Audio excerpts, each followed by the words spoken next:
Okay, our next topic is going to be trauma in the elderly and geriatric population. Um, I can't stress enough that with the geriatric population, high index of suspicion is absolutely paramount for managing the trauma patient that's a elderly or geriatric patient. A relatively minor mechanism can cause just severe injuries in the geriatric patient that you wouldn't think would cause these type of injuries. Just things to think about. Many are on anticoagulants, so just a minor hematoma to the scalp can cause major intracranial injuries. They so obviously they're at high risk of major bleeding from pelvic injuries. They break a hip. They have just a minor superior ramus fracture on the pelvic injury that on a normal adult that was healthy would not cause any problems with these people on anticoagulants, and then lose quite a amount of blood and become hypovolemic, which once they become hypovolemic, it opens up a whole another issue in that many of these people have congestive heart failure, pulmonary edema. How much fluid do you give them? So it's just a cascade of events that if you can have that high index of suspicion, identify these patients early on that are at significant risk of major traumatic injuries, and then you can keep many of these patients from deteriorating. Other things you have to keep in mind is the skin is thinner. It's more apt to have a major skin trauma.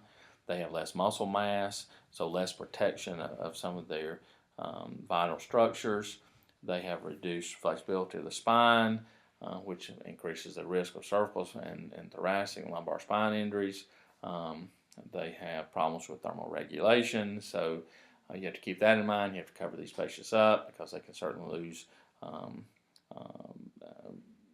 temperature regulation, which again will lead to a cascade of events that worsens hypovolemia and worsens traumatic outcomes. They have increased risk of fractures, even from minor trauma because of decreased bone mineralization. They have reduced cardiac and pulmonary function, again, as we talked about. So again, that leads to issues with how much fluid do you give them? If you let them get too far down and they become hypovolemic, then you're having problems with restoring their cardiovascular output. So it's just a whole cascade of events that you have to keep in mind, and a whole different set of skills that you have to have in order to manage a geriatric trauma patient. Other thing though that I want everybody to understand is that because of their medications, many of these people on beta blockers, they don't have the tachycardia that you see with compensatory mechanism for trauma. A younger person, obviously, they become tachycardic trying to maintain that blood pressure. These people, elderly population on beta blockers, they literally can't mount a tachycardic response. So just things like that you need to keep in mind. Other things that you have to keep in mind is high index suspicion for elder abuse. Are these people being abused? Major injury from falls. I read some statistics that 30% of elderly patients will fall annually, with 50% of those patients falling multiple times per year, and 25% of those patients will suffer major injuries from their falls, such as intracranial hemorrhage. Issues that you have to keep in mind, aside from the identification part, is issues just from the aging. Kyphosis, they have an arched spine, so how do you board those patients if you do have to put them on a board?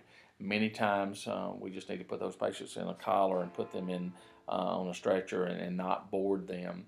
What about DNR status? Many times these people have a DNR status and they're traumatized to the point on the scene where they really need life-saving treatments, but they have a DNR. Many times we don't know that they have the DNR on the scene, but sometimes we do. So that opens up a whole nother issue of, do you treat these patients with life-saving mechanisms even from an injury? They do have a DNR status, so that's one of those reasons that you need to get on the phone and call Med Control and discuss that with them. Blankets for warming, again, lack of thermal regulation, so keep these patients warm.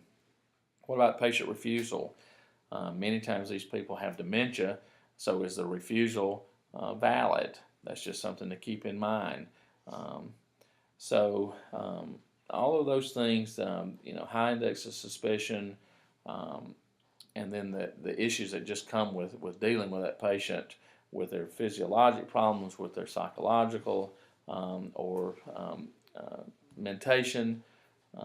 Also, what about IV fluids, as I mentioned? How much IV fluids do you give these people? If you remember one of my earlier talks when we talked about permissive hypotension, this may be an issue where we don't try to get that blood pressure and pour the fluids to them and get that blood pressure up to 140, 150. Maybe that 90 blood pressure is probably maybe okay until we can get them to the hospital and not overload them. Once you fluid overload them, then you have a whole nother issue that you have to deal with. So just, I guess if I wanted to sum up geriatric trauma, is keep in mind it's an extremely high index of suspicion that you need in order to identify this. Keep in mind that they have a different, I guess, end point as far as how we treat these patients, and just a whole issue of things that are just, I guess, with the geriatric population, the DNR status, are they competent or not competent, but capable of making decisions concerning their care? So just keep that in mind.